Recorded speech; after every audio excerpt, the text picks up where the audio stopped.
Salut l'ambiance, trop heureux de vous retrouver pour cette nouvelle vidéo. Cette vidéo tellement spéciale, c'est la présentation de mon projet de cet été, le projet GTA Live que vous avez pu découvrir au travers de mon dernier petit teaser, ma dernière vidéo. Un tournage d'ailleurs super agréable à faire, une vidéo très agréable à réaliser en compagnie de Clara Aventure. N'hésitez pas à aller la follow d'ailleurs, je mets son petit Instagram ici. Voilà, aujourd'hui je vous parle plus précisément de tout ça, je vous explique le déroulé complet, comment ça va se passer, ce que c'est l'histoire du projet exactement. Je vous ai parlé de direct, je vais vous expliquer un peu comment je vais mettre tout ça en place. Je vais vous expliquer voilà à quoi vous pouvez vous attendre dans les prochains mois sur la chaîne Ambiance Trek. Allez, pour commencer, je vais vous expliquer pourquoi j'ai choisi le nom GTA Live, qu'est-ce que ça signifie GTA Live. Alors c'est assez simple, GTA pour le nom Grande Traversée des Alpes, donc ce que je vais réaliser entre le mois de juillet et le mois d'août. Et puis Live, et bah parce que le concept de la vidéo, le concept de la série, du projet, ça va être de faire une vidéo par jour, de manière à ce que vous puissiez suivre en direct mon évolution sur le parcours. Donc une vidéo typée un peu journal de bord.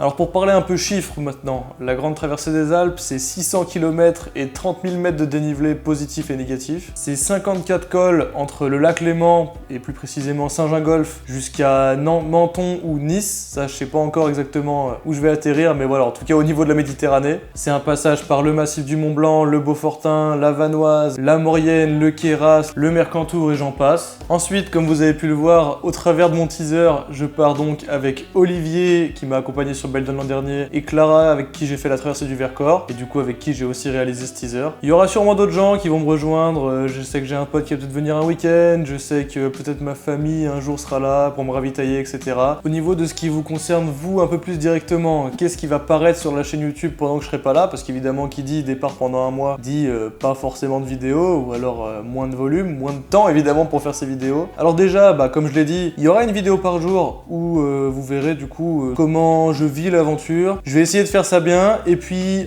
en plus de ça, je vais essayer de rajouter des petites vidéos de comment j'ai préparé cette aventure, de mon matériel, de comment je fais la cuisine, de la gestion de l'eau, la gestion de l'hygiène ou des orages, etc. J'ai plein d'idées de concepts de vidéos, enfin j'ai plein d'idées de vidéos en tout cas, donc normalement je ne devrais pas trop vous manquer pendant cette absence. Il y aura aussi évidemment tout un tournage tout le long de l'aventure et après l'aventure, j'ai envie de vous faire un retracement de cette aventure comme j'ai fait sur mes précédentes vidéos et notamment sur mon projet G360 l'an dernier, sous forme d'épisodes, je pense par différents grands massifs. Puis à la fin, une version intégrale de la traversée en essayant de vous faire quelque chose de propre et qui, j'espère, vous plaira. Alors maintenant qu'on a bien présenté le projet, que vous avez compris, j'imagine, les tenants et aboutissants de tout ça, j'ai envie de vous parler un peu plus personnellement de l'approche que j'ai de ce projet, pourquoi je vais le faire, qu'est-ce qui m'inquiète, qu'est-ce qui me donne envie. Alors au niveau de mes attentes et de mes motivations pour réaliser ce projet, dans un premier temps, j'avoue que c'est un peu le défi physique, un peu le défi tout le monde ne fait pas ça, qui m'intéressait, donc voilà, une bonne raison de me prouver à moi-même que je suis capable de réaliser des choses comme ça. Au cours de ce mois de mars, je sais aussi que je vais avoir quelques périodes où je serai seul, donc je pense que ça serait une bonne occasion aussi au niveau du développement personnel, de me retrouver un peu seul avec moi-même, de faire le point sur certaines choses, de faire mûrir les projets, ou d'abandonner certains et d'en créer de nouveaux, j'en sais rien. Il y a aussi une partie beaucoup plus simple, c'est que l'an dernier j'ai énormément kiffé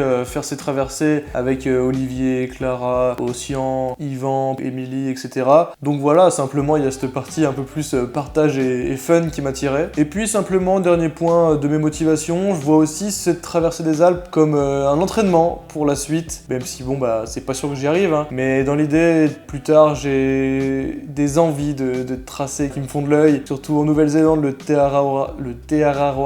Araroa Trail qui donc traverse la Nouvelle-Zélande entière sur environ 3 mois. Donc je pense que la Grande Traversée des Alpes c'est déjà un bon début pour se mettre dedans. Ensuite, au niveau de mes inquiétudes et ce qui me prend un peu la tête avant de partir, les choses sur lesquelles j'essaie de travailler pour limiter au maximum les risques et essayer de me préparer au maximum histoire de pas me retrouver dans la galère. Alors en premier lieu, c'est les blessures. Alors pour ça, j'essaie de courir un peu en montagne, de faire un peu de trail. Je vais essayer là pendant ce mois-là de marcher un peu en randonnée avec un sac sur le dos, histoire de d'habituer mon corps, de pas avoir de problème de genoux, de pas avoir de problème musculaire ou articulaire. Je pense que c'est important pour bien vivre l'aventure. Ensuite, deuxième chose qui m'inquiète, mais ça c'est pareil, je me suis bien renseigné, il y a une vidéo qui va arriver d'ailleurs sur la chaîne à ce propos, c'est la gestion des orages. C'est vrai que j'ai jamais encore passé de nuit sous l'orage, même de trek sous la pluie, j'ai eu encore un peu de chance avec ça, même si j'en ai eu un peu dans la chaîne des puits. C'était quand même pas des dingueries. Je me suis bien renseigné, je me suis formé, j'ai demandé à mon oncle aussi qui est accompagnateur en montagne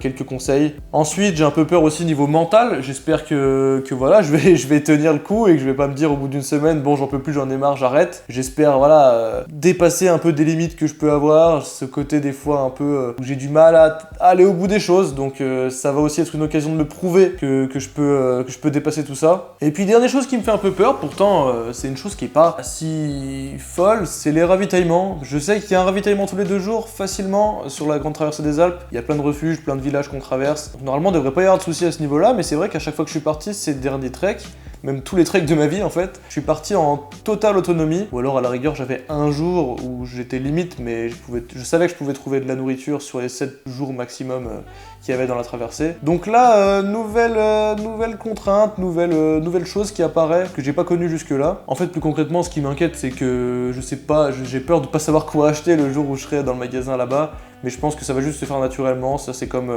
trouver le point de bivouac ou ces choses-là, qui au final, quand on suit juste le mouvement et qu'on se laisse porter un peu par l'aventure, se réalise assez simplement. Une motivation aussi que j'ai oublié de notifier par rapport à pourquoi je fais ça en live. En fait, je trouve que déjà le concept est intéressant, ça vous permet d'avoir un suivi en direct sur la chaîne YouTube sans avoir besoin d'aller checker mes autres réseaux sociaux comme Instagram ou TikTok sur lesquels je vais sûrement partager quelques trucs en plus. Et puis il y a aussi le côté où ma maman qui s'inquiète, j'ai pas envie qu'elle s'inquiète trop, donc du coup je me dis que si elle voit une vidéo de moi tous les jours, ça devrait la rassurer et se dire bon bah ça va, mon grand Dalai il s'en sort, donc voilà, maman, bisous à toi, t'inquiète, y a pas de soucis, ça va bien se passer et tu vas pouvoir suivre ça en direct, te prends pas la tête, t'auras les infos tous les jours. Bon bah voilà, je pense que vous avez un peu le topo de comment va se passer l'aventure. Je vais vous faire sûrement des vidéos voilà, sur comment je vais gérer les ravitaillements, comment je vais gérer les orages, qu'est-ce que j'embarque comme matériel, qu'est-ce que j'embarque comme sac, et tout un tas d'autres choses, donc voilà, si jamais vous avez des questions là-dessus, n'hésitez pas à les poser en commentaire, ça peut aussi me donner des idées pour mes prochaines vidéos. D'ici là, j'espère que cette vidéo vous aura plu, j'espère que le projet vous emballe autant que moi, parce que j'ai vraiment trop envie d'y aller, et en plus, ben ouais, ça fait un moment quand même que je le prépare, je suis content du teaser qu'on a fait, j'espère que ça vous a plu.